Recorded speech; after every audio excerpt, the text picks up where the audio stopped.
ladies and gentlemen, and welcome to the Effort is a Choice podcast. My name is Darren Johnson. Discovered I hate the sound of my own voice. I don't know if I said that already.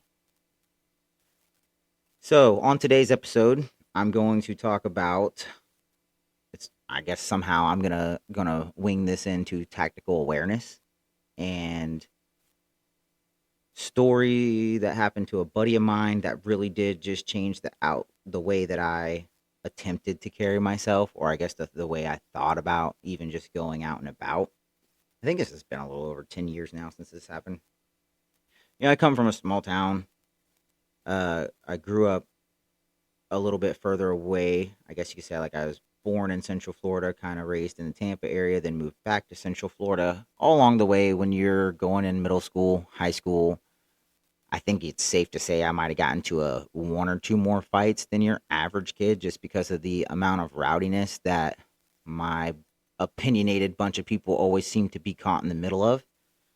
And good or bad, whatever that is, somehow that I moved back into the Central Florida, had a job well into my early 20s. The thing to do is go out into the woods on the weekend, drink beer, ride around circles, get into trouble. It's the same things that our parents did, that their parents did, that their parents did. I'm pretty sure the Indians was smoking and drinking out there before the white man even came.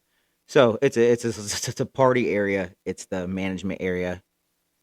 People hunt out there in hunting season, and it's the most hilarious thing I've ever seen in my life. You idiots, 15 of you on one road, running a pack of 9 dogs to get a deer that weighs 70 pounds because you're all too fucking sissy to go out into the real woods and build a rope bridge and and set up tracks for months at the time while planning your hunt for the fall like the actual killers do.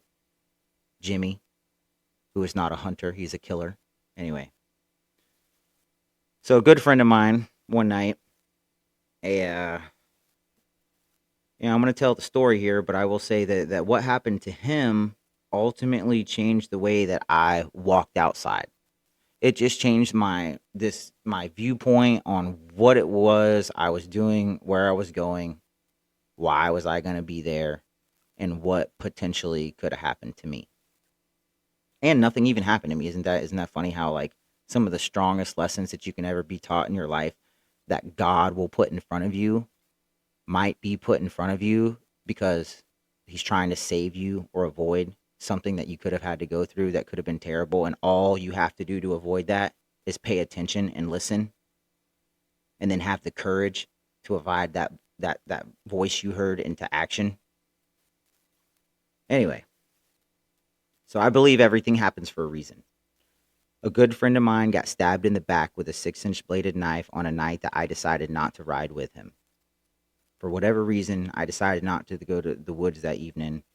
You know, he got stabbed in the back while other people were yelling my name, kicking his Jeep, and asking me to get out.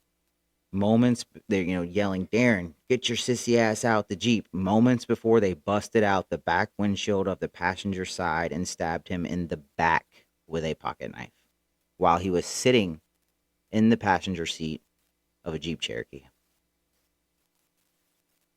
Yeah. Yeah, so it wasn't like there was any kind of well, that part of the story is not even in here. So yeah, I'm gonna read what I wrote, and then I'm gonna go over. I guess after I wrote this, I remember phone calling John, saying, "Hey man, can you run me through a little more of the details because I wasn't there," and just letting him know I'm writing this. I just wanted to know a little bit more about what happened in the moments that you hear. There's probably 20 or 30 people there, so you hear a lot of different stories about what went down. But John stopped by my little dollhouse, as I called it. I lived in a mother-in-law suite that I was renting at the time.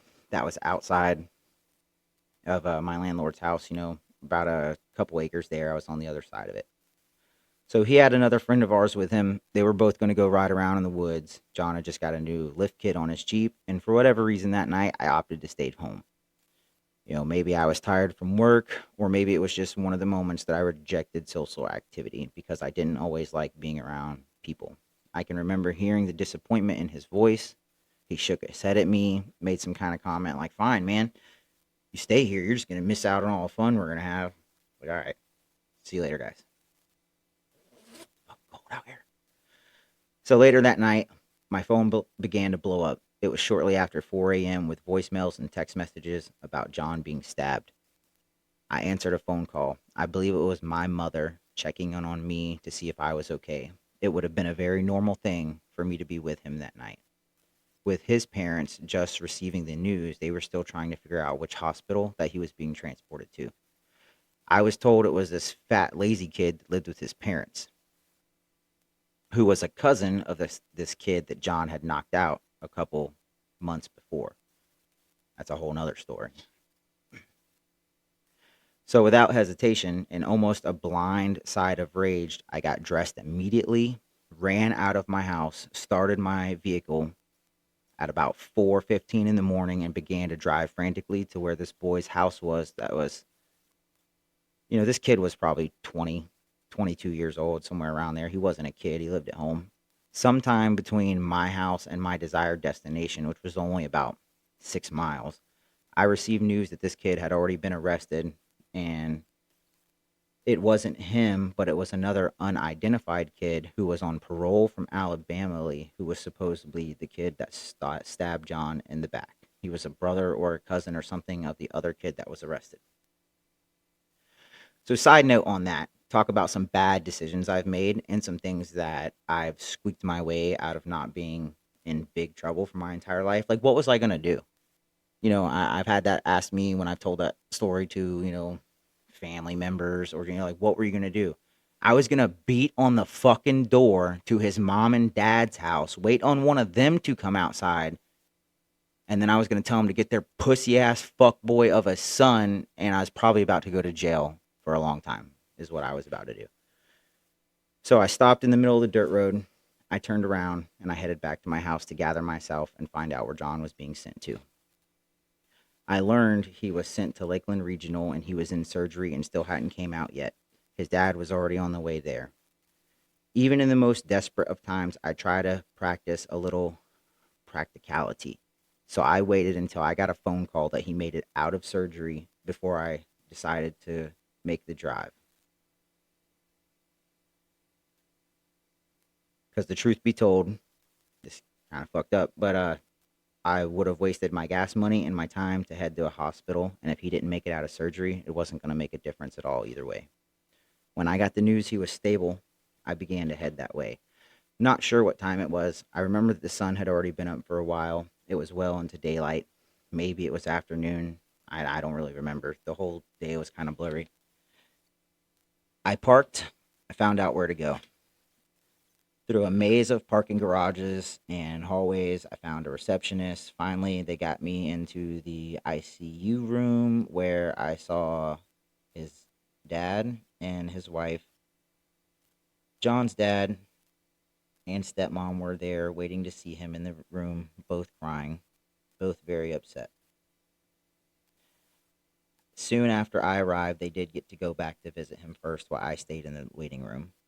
John's mom and sister were in the waiting room. He had been my friend for about 3 years. We had spent an awful lot of amount of time together. Weekends, we had been riding around. I had never in 3 years heard him talk, mention, or speak one time, ever, of his mom or sister. So I knew for them to be in that room at that time, this had to be a life or death situation that they were not sure if he was going to pull through. I finally got to walk into the room to see my friend doped out of his mind, all hooked up to machines. He mumbled a few things about the drugs and how they were so good, and he's hoping they're going to send him home with some shit, which was typical rubbish foolishness for John to have come out of his mouth. Pause on that note. One time I went to pick John up from work because I believe he was getting his motor replaced. It was on a Friday. He had got paid, and he was standing in line. Everybody at the company kind of grabs their paycheck from this window. Supervisors and stuff come out. They're all collared shirts. John worked in the field. And John opened up the envelope, held his paycheck way up in the air, and he said, "Woo, I'm going to get so high, I'm not going to come down till noon on Monday." And he looked over at all his supervisors. They kind of laughed, and he got in the Jeep. And yeah, He's a goofball anyway. So I asked some simple questions in that room about why, what, who, and I didn't really get the response that I was looking for. He told me it wasn't the kid that I thought it was, that it was some kind of cousin of his and had been arrested before the night was over. We weren't really conversating very much. You could tell that he was definitely out of it. So, not having much more to say, I knew that he needed some rest, and I was the first one to leave the room and leave the rest of his family there to visit. The entire ride home, I remember feeling so angry that it was him and not me. I do stupid things. I'm sarcastic. I ask for trouble. I put myself in the middle of certain situations, but nothing had ever, anything close to this had happened to me. I felt like I deserved it more than him. I felt like it wasn't fair for him to have to suffer through things I would have gladly stepped up for. But I had a guardian angel. And for reasons that I didn't understand, that it wasn't me, it was him. It completely changed the way I looked at confrontation and fighting. All things that come from being in a small hick town or a big city school, it wasn't child's play anymore. It wasn't about fighting. It wasn't about being tough. It wasn't about any of those things. It was about making it back home alive. One more reason to add to my list of not wanting to socialize with the average people that we were put in the presence of. The small town full of drug addicts and losers who make that choice willingly every day is anything other than anything I ever want to become. And what I've seen the people do, it's a shit filled fucking monkeys in a jungle of despair. So that's what I had wrote. So from what I remember, John had pulled up there,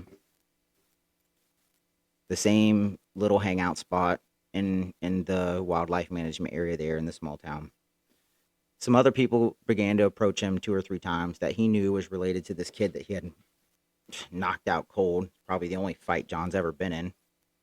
And yeah, it's a great story too. I guess now I have to tell that one next.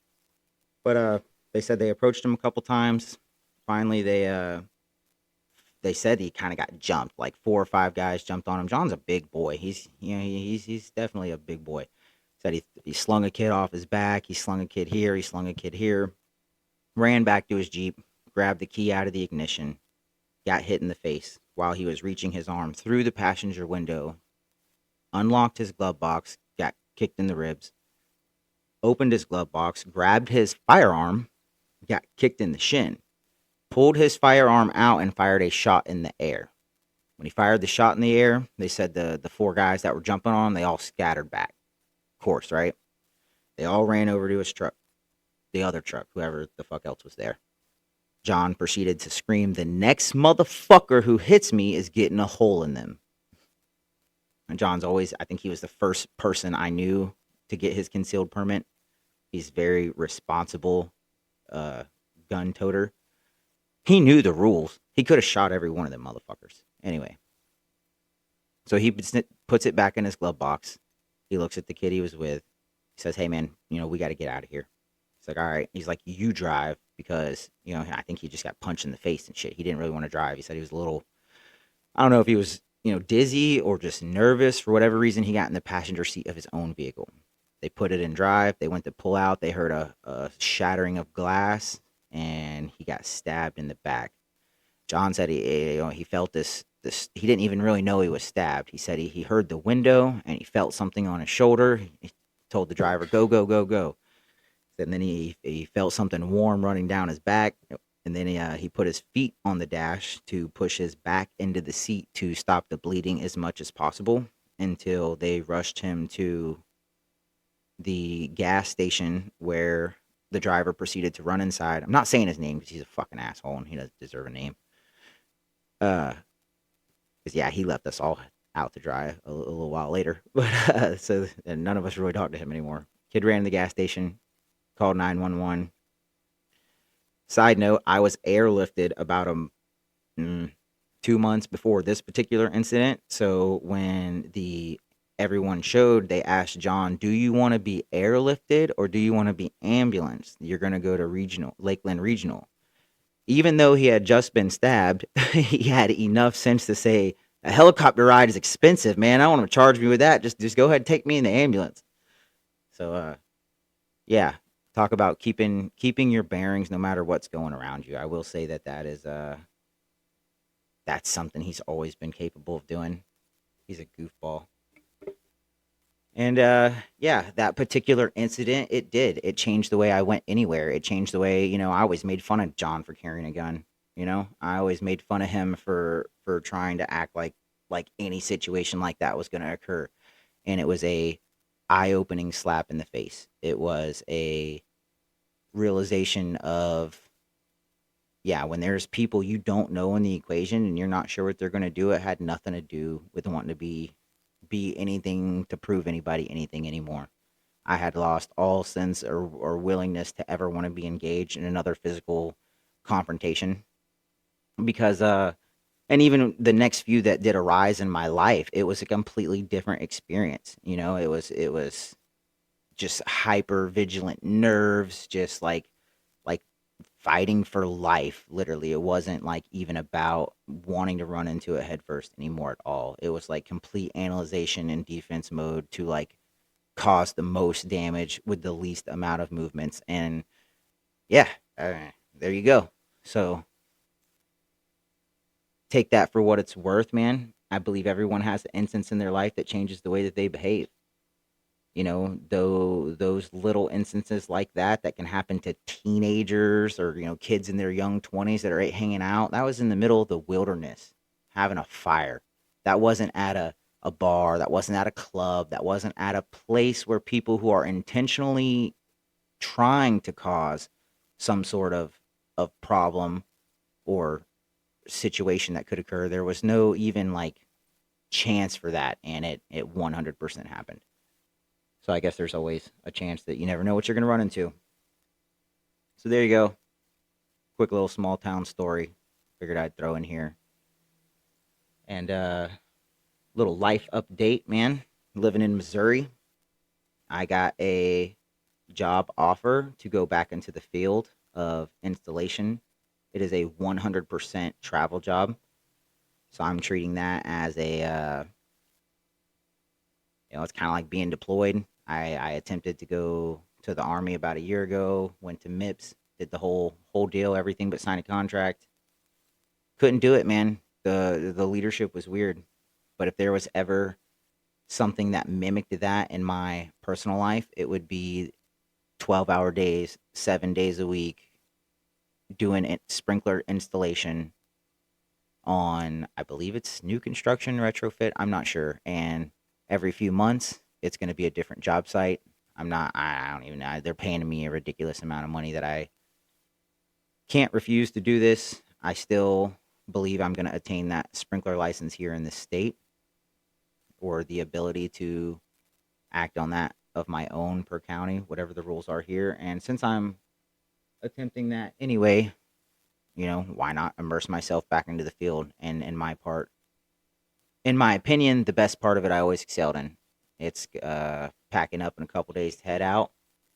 And yeah, I'm gonna bring all this microphone and junk with me. Hopefully, I get a couple of these recordings on the way, and just to keep, I want to live the example. Just so you guys know, like I'm not just talking all this shit. Like we've made a tremendous amount of life changing decisions the last year, and now I'm about to go on the road for a few months and knock it all out again. Got an ultra marathon in February. Have a very exciting course in March, and I literally cannot talk about it yet, but that's going to be the shit. So, go out, win the day, no excuses, get after it. All those things that you should have been doing all the time. It doesn't mean exhaust yourself to where you can't move. It means if there's one thing, man, one thing when you walk away from this that you can look around, whether it's not everything's doing something for yourself. Say hi to the fucking homeless people. I fucking hate homeless people. Anyway, yeah, it's put on my heart to treat human beings like human beings. Look someone in the eye, have a conversation with them. Those little things. Don't use the self checkout. Look someone in the eye. Someone who's having a bad day, compliment them on how good of a job they're doing, even though they look like a sour puss on their face because they've been bagging groceries for 15 years. Man, thank you. I'm so glad you're the one cashing me out because I know with all, I don't know, make it up. Make somebody feel good. That's hard for me to do, but it is an action that will tremendously change the differences in your day to day. Go out, do the right thing, kick a little ass. See you next time.